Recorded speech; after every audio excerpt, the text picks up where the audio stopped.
Hello everyone. आप सभी का स्वागत है AQ2 रैंकर्स में। अभी जो हम करेंगे वह बिग डेटा का यूनिट 4, जो भी इम्पोर्टेंट टॉपिक्स है सिर्फ उसी को कवर करेंगे। जो छूट जाएगा उसको बाद में कर देंगे, ताकि आप लोग पढ़ते रहें, रुके ना, थोड़ा बहुत ही पढ़ते रहेंगे, टाइम अच्छा खासा है। तो इसमें जो पहला टॉपिक है हमारा वो है स्पार्क। स्पार्क होता क्या है? स्पार्क जो है हमारा एक open source distributed computing framework है, जो लार्ज स्केल डेटा प्रोसेसिंग के लिए यूज़ होता है।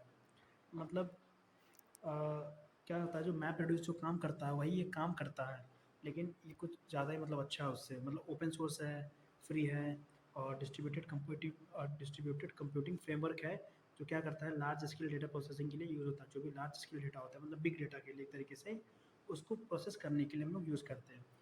अब ज़ाहिर सी बात आएगी कि हम बिग डेटा को प्रोसेस क्यों करेंगे। क्वेश्चन आया होगा ना मन में कि बिग डेटा का प्रोसेस क्यों करना है।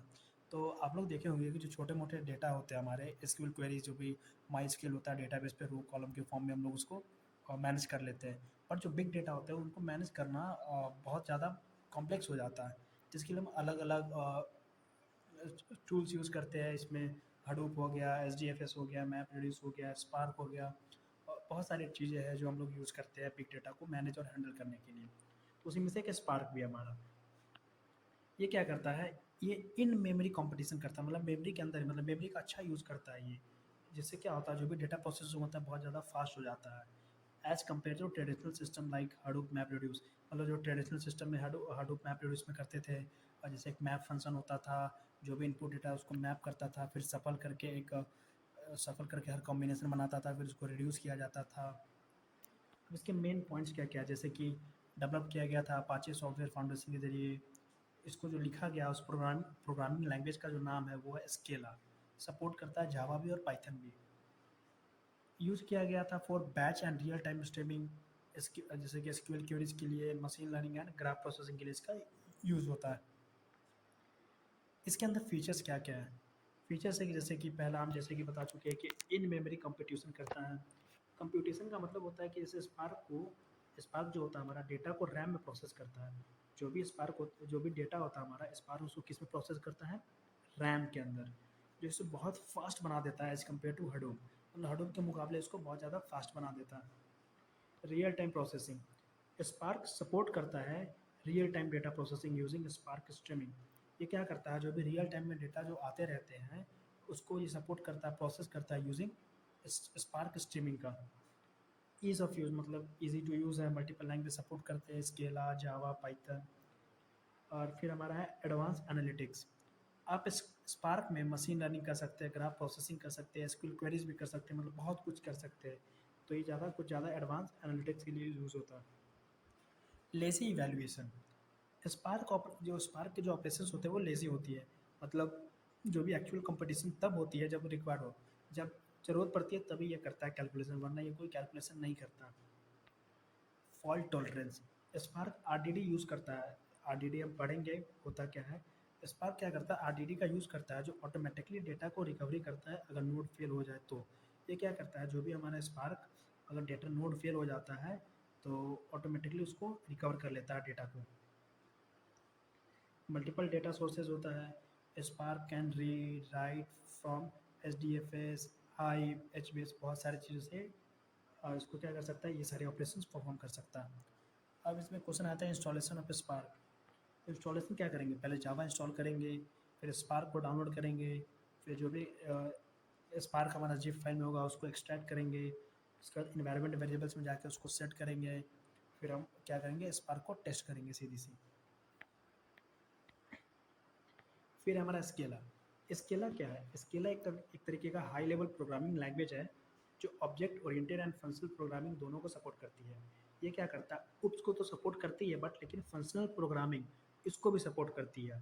तो स्केला क्या हो गया, हाई लेवल प्रोग्रामिंग लैंग्वेज हो गया, जो किसको क्यों सपोर्ट करता है, object oriented and functional programming, OOPs को सपोर्ट करता है, उप्स को और फंक्शनल प्रोग्रामिंग को। इसका जो फुल फॉर्म होता है वो होता है स्केलेबल लैंग्वेज, क्योंकि ये स्मॉल से लेकर लार्ज स्केल सिस्टम तक के लिए यूज़ हो सकती है। मतलब ये छोटे, मीडियम साइज़, बड़े, हर साइज़ के सिस्टम के लिए इसको हम यूज़ कर सकते हैं। इसके अलावा ज़्यादातर अपाचे स्पार्क के साथ यूज़ होता है बिग डेटा एप्लीकेशन डेवलप करने के लिए। जो भी हमारा बिग डेटा एप्लीकेशन होता है उसको डेवलप करने के लिए अपाचे स्पार्क के साथ यूज़ होता है। और पीछे हम देख भी चुके हैं कि स्पार्क को बनाने में जो डेवलप होती है वो स्केला का यूज़ करके होता है। अब स्केला का फीचर्स क्या क्या? Object oriented plus functional. Scala एक हाइब्रिड लैंग्वेज है। अब हाइब्रिड क्यों है? क्योंकि ऑब्जेक्ट ओरिएंटेड और साथ में फंक्शनल भी है, दोनों को मिला के हाइब्रिड बन गया। जावा जावा लाइक ऑब्जेक्ट्स भी यूज़ कर सकते हैं एंड फंक्शंस भी। ये क्या कर सकता है? जावा की तरह ऑब्जेक्ट भी यूज़ कर सकता है एंड फंक्शन भी। Runs on JVM. जो स्केला का कोड होता है वो जावा वर्चुअल मशीन पे ही रन होता है, इसलिए जावा लाइब्रेरीज भी यूज़ कर सकते हैं। मतलब स्केला में हम जावा की लाइब्रेरीज भी यूज़ कर सकते हैं। Concise syntax. स्केला का जो सिंटैक्स होता है वो शॉर्ट होता है एंड एक्सप्रेसिव होता है, जो कोड को क्लीन एंड रीडेबल बनाता है। मतलब बहुत कंसाइज वे में होता है और बहुत इफेक्टिव होता है। फिर है इंटर ऑपरेबल विथ जावा।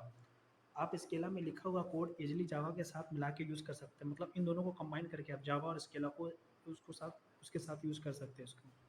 अब बिग डेटा में स्केला का क्या यूज़ है? स्पार्क अपाचे स्पार्क का नेटिव लैंग्वेज स्केला ही है। जो नेटिव जो प्राइमरी लैंग्वेज होता है हमारा स्पार्क का, जो हम पीछे पढ़ रहे थे, एक जो टूल होता है उसका जो नेटिव लैंग्वेज जो प्राइमरी लैंग्वेज है जिसमें लिखा गया है वो स्केला ही है। इसीलिए बिग डेटा इंजीनियर्स इस लैंग्वेज का यूज़ करते हैं। जो भी बिग डेटा इंजीनियर्स होते हैं इस लैंग्वेज का यूज़ करते हैं। अगर मान लीजिए 2 नंबर में क्वेश्चन आ जाए कि अब कौन सा ऐसा प्रोग्रामिंग लैंग्वेज है जो बिग डेटा इंजीनियर्स इसको यूज़ करते हैं, तो आप स्केला लिख सकते हैं। अब data types of Scala. Scala के जो डेटा टाइप्स होते हैं वो टाइप्स ऑफ स्केला का मतलब होता है डेटा टाइप्स। पहला होता है वैल्यू टाइप, जिसको हम बोलते हैं प्रिमिटिव टाइप्स। इसमें डेटा टाइप नहीं लिखा होता, बस टाइप लिखा होता है। जैसे कि जो बेसिक हम लोग बिल्ट इन डेटा टाइप्स होते हैं, जैसे कि int, double, float, const, short, byte, char, boolean, unit, ये सब हमारे इसके डेटा टाइप्स होते हैं। ये सब चीज़ों को एक्सप्लेन करने की ज़रूरत नहीं है, क्योंकि आपको भी ये सब चीज़ें आ रही होंगी। सेकेंड है अपना रेफरेंस टाइप, जैसे कि स्ट्रिंग हो गया, लिस्ट हो गया, एरे हो गया, मैप हो गया, सेट हो गया। फिर हमारा आता है ऑप्शन, टपल, आइदर। फिर आता है यूज़र डिफाइंड टाइप, जैसे कि कस्टम क्लासेस एंड ऑब्जेक्ट जो हम लोग क्रिएट करते हैं। फिर अब मोंगो डीबी क्या होता है? मोंगो डीबी हमारा एक no SQL document oriented database है। क्या है हमारा? हम जो भी क्या करते हैं, डॉक्यूमेंट बनाते हैं, मतलब जेएसएन फाइल के फॉर्मेट में हम स्टोर करते हैं जो भी डेटा होता है उसको। इसका इसका जो यूज़ होता है लार्ज स्केल, अनस्ट्रक्चर और सेमी स्ट्रक्चर डेटा को स्टोर करने के लिए होता है। अब हाँ, एक चीज़ क्वेश्चन बन सकती है कि टाइप्स ऑफ डेटा क्या क्या होते हैं। तो टाइप्स ऑफ डेटा 3 होते हैं। एक होता है हमारा स्ट्रक्चर, एक होता है सेमी स्ट्रक्चर, एक होता है अनस्ट्रक्चर। सेमी स्ट्रक्चर और अनस्ट्रक्चर के लिए हम लोग यूज़ करते हैं नो एसक्यूएल, और इसके लिए यूज़ करते हैं हम लोग एसक्यूएल। ये सब आपने डेटा एनालिटिक्स में पढ़ा होगा या किसी और सब्जेक्ट में पढ़ा होगा, बहुत ईजी भी है। अब मोंगोडीबी की फीचर्स क्या क्या हैं? डॉक्यूमेंट ओरिएंटेड है। जो भी डेटा स्टोर होता है वो डॉक्यूमेंट के फॉर्म में स्टोर होता है, जैसे जेएसएन फाइल के, जो भी जेएसएन फाइल की फॉर्मेट जो होती है उसके उसके according. No SQL databases schema less होता है, मतलब कोई इसका एक स्ट्रक्चर नहीं होता है कि इस फॉर्मेट में स्टोर होगा। मीन्स हर डॉक्यूमेंट का स्ट्रक्चर डिफरेंट हो सकता है। मतलब जितने भी डॉक्यूमेंट्स हम लोग क्रिएट करते हैं उन सभी के जो स्ट्रक्चर है वो अलग अलग हो सकता है। फिर हमारा स्केलेबल। स्केलेबल का मतलब होता है हॉरिजॉन्टल स्केलिंग सपोर्ट करता है यूजिंग शार्डिंग। एक शेडिंग नाम का एक चीज़ होता है जिसका यूज़ करके क्या करता है, हॉरिजॉन्टल स्केलिंग करता है ये। हाई परफॉर्मेंस होता है, fast read and write operation करता है, इंडेक्सिंग सपोर्ट करता है, रीड एंड राइट करता है इंडेक्सिंग की मदद से। एक इंडेक्स होता है जिसके मदद से करता है। फिर आता है aggregation framework, powerful tool for data analysis and transformation. जो भी हमारा एग्रीगेशन फ्रेमवर्क है, मतलब इसका जो फीचर्स है, ये एक एग्रीगेशन फ्रेमवर्क है। ये क्या करता है, एक पावरफुल टूल्स होता है तो डेटा एनालिसिस एंड ट्रांसफॉर्मेशन के लिए यूज़ होता है। Replication support replica sets for high availability. मतलब जो भी क्या करते हैं, जो भी सेट्स बनाते हैं उसका एक रेप्लिका ये सपोर्ट करता है, मतलब डुप्लीकेट, जिससे क्या होता है हाई अवेबिलिटी जैसे डाटा का। मोंगो डेबी डेटा टाइप्स क्या क्या है? स्ट्रिंग होता है जो मोस्ट कॉमन होता है, एग्जांपल एग्जांपल में नेम लिख लेंगे। फिर इंटीजर आता है होल नंबर 32 और 64 बिट में। Boolean true false. हमारा डबल आ गया डेसिमल वैल्यूज़। डेट में डेट एंड टाइम। एरे में collection of similar type of data होता है हमारा। ऑब्जेक्ट हमारा हो गया एम्बेडेड डॉक्यूमेंट्स। नल का मतलब होता है कोई वैल्यू नहीं। बाइनरी डेटा जो रॉ बाइनरी होता है हमारा 0 1। Methods of Mongo dB. अब ये बहुत इंपॉर्टेंट है, इसको एग्जाम्पल से समझना है। जैसे मान लीजिए कि हमने लिखा इंसर्ट, इसमें क्या होता है, एक कलेक्शन बनाते हैं डीबी। जैसे उसमें क्या करते हैं, डेटाबेस बनाते हैं, डेटाबेस का टेबल वेबल बनाते हैं। उसमें क्या करते हैं हम लोग कलेक्शन बनाते हैं, जैसे डीबी बना दिए, डीबी हमारा डेटाबेस का नाम है, कलेक्शन हमारा जैसे एसक्यूएल में टेबल वेबल बनाते हैं तो इसमें कलेक्शन बनाते हैं हम लोग। तो dB dot collection dot insert one, one उसके बाद क्या किए, ऐसे पैरेंथेसिस ओपन किए, कर्ली ब्रेसेस नेम डॉट और यहाँ पे नेम लिख दिए, कॉमा करके एज लिख दिया यहाँ पे। इससे क्या होगा, एक कलेक्शन वन के अंदर क्या होगा, हमारा ये डेटा इंसर्ट हो जाएगा। और दूसरा हमारा फाइंड, जिसको रीड करना कहते हैं एक तरीके से हम लोग। फाइंड करने का इसमें बहुत ही ईजी तरीका है, जैसे डी बी डॉट कलेक्शन लिखेंगे, ये मेथड यूज़ होता है, D B dot collection find, और जैसे मान लीजिए कि एज 25 है तो यहाँ पे लिख दिए ऐसे करके एज 25। तो एज 25 के जितने लोग होंगे वो सबको क्या करेगा, प्रिंट कर देगा और वहाँ पे दिखाएगा। फिर अपडेट होता है, जैसे मान लीजिए कि इनको अपडेट करना है, जैसे एग्जांपल है यहाँ पे D B collection dot update one, ये वन हमारा कलेक्शन का नेम है, तो अपडेट वन किए, नेम, जैसे नेम यहाँ पे डाल दिए विशाल, एंड क्या किए, एक चीज़ कॉमन है यहाँ पे, ये हम अपडेट करने के लिए डॉलर सेट लगाते हैं, सेट लगाने के बाद एज को 26 करते हैं, 25 से 26 कर दिए तो ये हमारा क्या हो गया, एज हमारी अपडेट हो गई।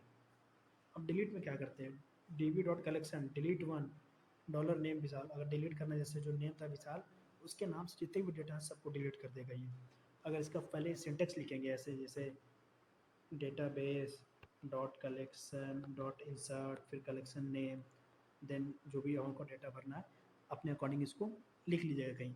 और हाँ, नोट्स बना के पढ़िए, लेक्चर सुनने का मतलब होता है कि आप सिर्फ चीज़ों को समझ रहे होते हैं, सुन रहे होते हैं, तो वो सब चीज़ों को सही करने के लिए क्या करना होगा, आपको एक बार लिखना पड़ेगा शॉर्ट नोट्स, क्योंकि तभी आप लिख पाएंगे, कि नहीं तो एग्ज़ाम में जब आप जाएंगे लिखने 4 लाइन से ज़्यादा नहीं लिख पाएंगे, आपके दिमाग में सिर्फ ओवरऑल डेफिनेशन ही याद होगी, जिसकी वजह से बहुत प्रॉब्लम होती है पूरा आंसर लिखने में। तो हम नहीं चाह रहे कि ये सब प्रॉब्लम हो और आप लोग फेस करें इस चीज़ों को। अब हमारा no SQL database. No SQL जो हमारा नो एसक्यूएल का मतलब होता है नॉन रिलेशनल डेटाबेस होता है, जो कि structure, semi structure and unstructured तीनों टाइप के डेटा को हैंडल करता है, मैनेज करता है।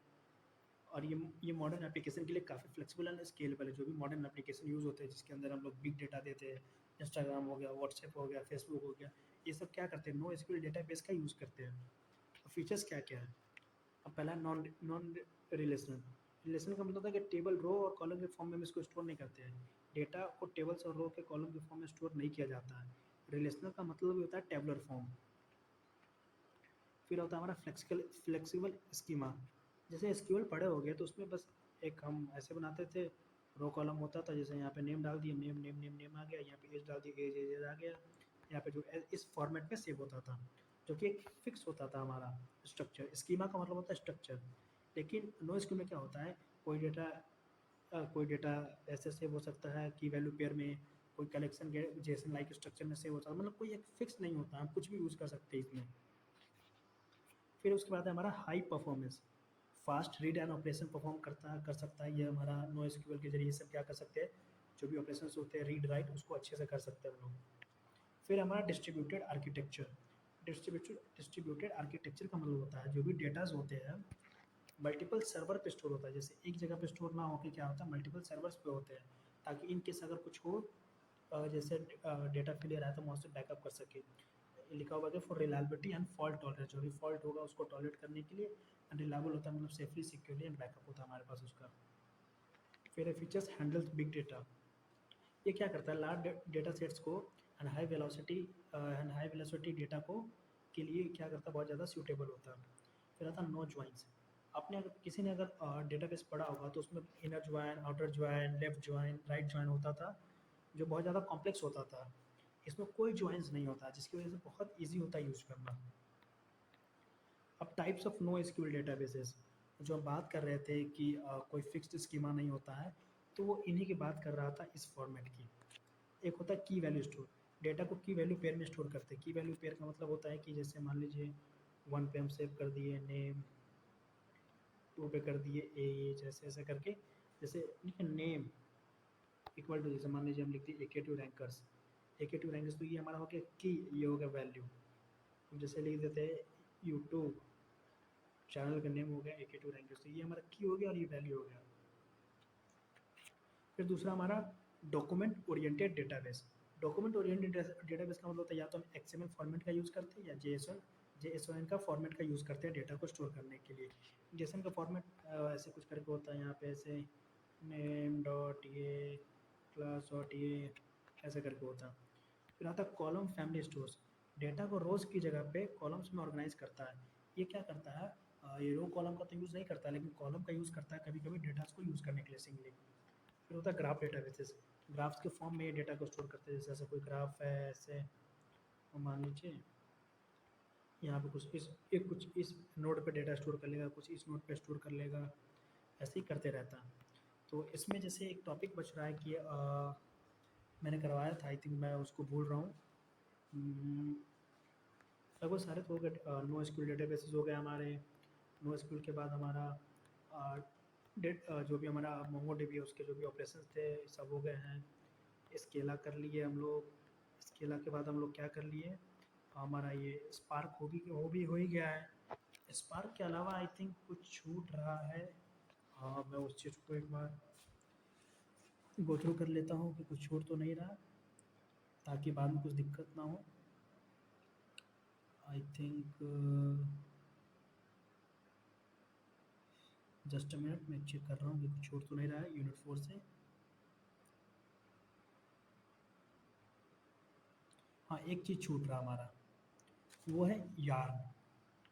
हमारा जो मेन टॉपिक था yarn, yet another resource negotiator, जो हमारा क्या है, हडूप का एक कंपोनेंट है जो छूट रहा है। तो इसको हम नेक्स्ट वीडियो में कवर कर लेंगे। नहीं तो मैं इसी के साथ ऐड कर दूंगा, अभी अगर रिकॉर्ड करूँगा तो उसको देखता हूँ, उसको उसके साथ ही अटैच करके आज अपलोड कर दूंगा। तो मिलते हैं फिर।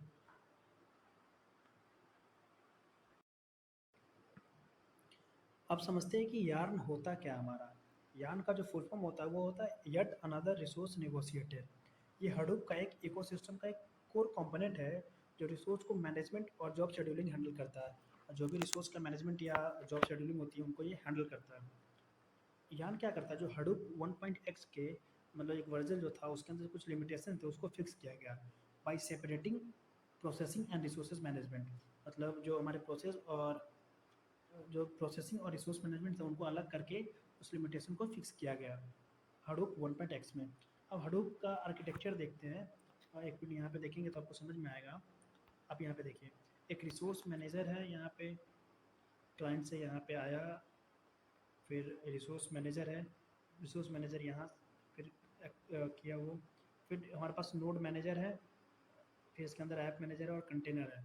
अब इन सबका वर्किंग क्या है, कैसे क्या काम कर रहा है, अब ये मैं सबको चीज़ को देखते हैं। और डायग्राम बेसिकली देख लीजिए कि ऐसा डायग्राम है, एग्जाम में डायग्राम बना के आना है और इसको एक्सप्लेन करते हैं एक एक चीज़ों को।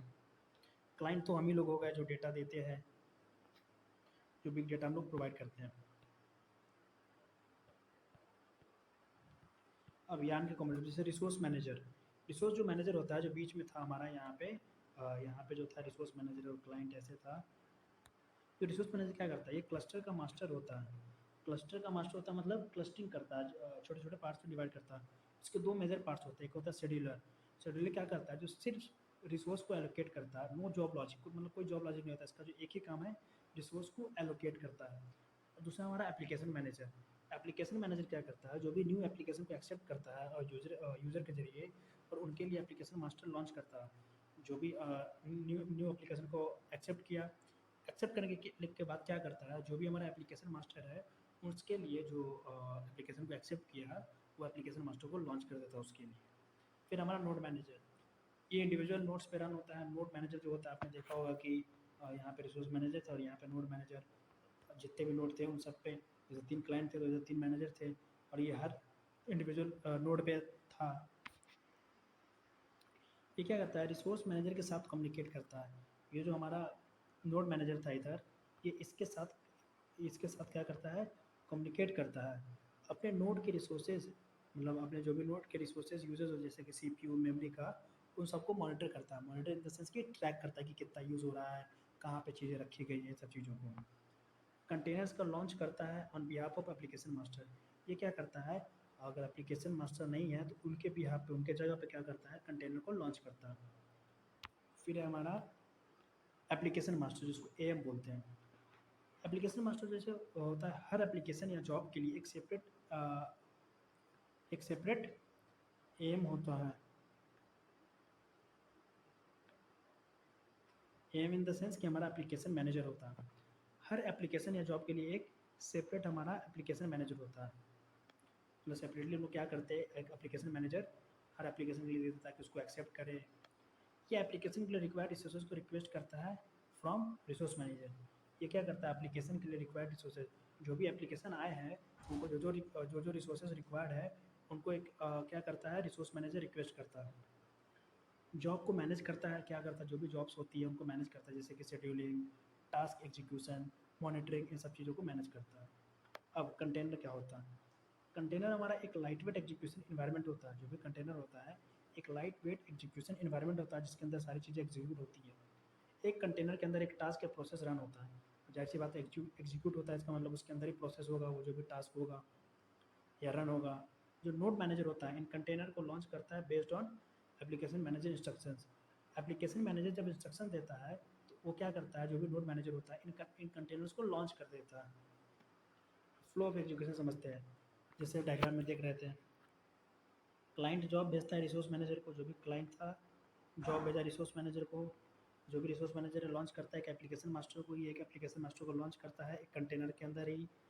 अब जो हमारा एप्लीकेशन मास्टर होता है जॉब के लिए रिक्वायर्ड रिसोर्सेज रिक्वेस्ट करता है। जो भी एप्लीकेशन मास्टर है, जो भी हमारा जॉब है उसके जो जो रिसोर्सेज रिक्वायरमेंट है उनको क्या करेगा, रिक्वेस्ट करेगा किससे, रिसोर्स मैनेजर से कि इसको दे दीजिए। फिर क्या होता है, जो रिसोर्स मैनेजर है शेड्यूल करता है, नोड मैनेजर को बताता है टू लॉन्च कंटेनर। जो भी हमारा रिसोर्स मैनेजर है वो एक शेड्यूल करता है, मतलब टाइम बताता है कि जो भी नोड मैनेजर को बताता है कंटेनर को कब लॉन्च करना है। कंटेनर कंटेनर एग्जीक्यूट करते हैं टास्क। अब क्या करते हैं, बताने के बाद जो कंटेनर्स होते हैं वो टास्कों को एग्जीक्यूट करते हैं। जब जॉब कंप्लीट होता है, जब जब जो भी हमारा टास्क या जॉब है जब वो कंप्लीट हो जाता है तो जो एप्लीकेशन मैनेजर है वो शट डाउन हो जाता है, मतलब वो बंद हो जाता है। तो यहीं पे लगभग हमारा यूनिट 4 ख़त्म। तो चलिए फिर मिलते हैं यूनिट 5 में। पहले यूनिट 4 5 करेंगे क्योंकि बहुत ईजी है, ज़्यादा टॉपिक्स है नहीं इसमें, और हम चाह रहे हैं कि अच्छे से स्कोर करें आप लोग। पढ़ें अच्छे से, लिखें पॉइंट बाई पॉइंट हर चीज़ है इसमें। और मैं इसके साथ डायग्राम भी, एक बार फिर से अगर डायग्राम समझना है तो समझ लीजिए। क्या किया, यहाँ से जॉब भेजा, जॉब भेजने के बाद यह क्या किया, एप्लीकेशन मास्टर भेज यहाँ भेजा, फिर कंटेनर है यहाँ पे फिर जो भी एप्लीकेशन मैनेजर है, जो भी जॉब की जो हमारी रिसोर्सेज की रिक्वायरमेंट है वो इससे मांगेगा कि दो, फिर नोड मैनेजर को बताएगा कि कब स्टार्ट करना है, उसके बाद स्टार्ट होता है और सारा प्रोसेसिंग होता है ऐसे ही। बहुत ईजी है। डायग्राम बनाना है, थोड़ा सा लिख देना है कि यार होता क्या है। उसके बाद एक क्लाइंट बनाना है, क्लाइंट तो जो हम लोग जॉब देते हैं। एक रिसोर्स मैनेजर बनाना है, नोड मैनेजर के अंदर 2 चीज़ आएंगी, एप्लीकेशन मास्टर और कंटेनर। इसको एक्सप्लेन कर देना है, इसको करना है, इसको करना है और इसको करना है। 4 चीज़ों को एक्सप्लेन करना है, कैसे काम करता है वो एक्सप्लेन करना है और उसका डेफिनेशन और डायग्राम। 7 मार्क्स के लिए ये बहुत है और इनफ है ये, इससे ज़्यादा कुछ नहीं लिखना है। तो एक अलग से भी इसकी रिवीजन वाली वीडियो भी डाल दूँगा मैं। आई थिंक मेरा माइक सही हो जाए बस, और कोशिश कर रहा हूँ कि अच्छे से रिकॉर्ड हो, अच्छे से आवाज़ आए। क्योंकि मैं अभी तक 10 लेक्चर बना चुका हूँ और आवाज़ नहीं आई थी इसीलिए अपलोड नहीं किया हूँ। तो मजबूरन मुझे फिर से ऐसे करना पड़ रहा है जल्दीबाजी में। मिलते हैं फिर नेक्स्ट में।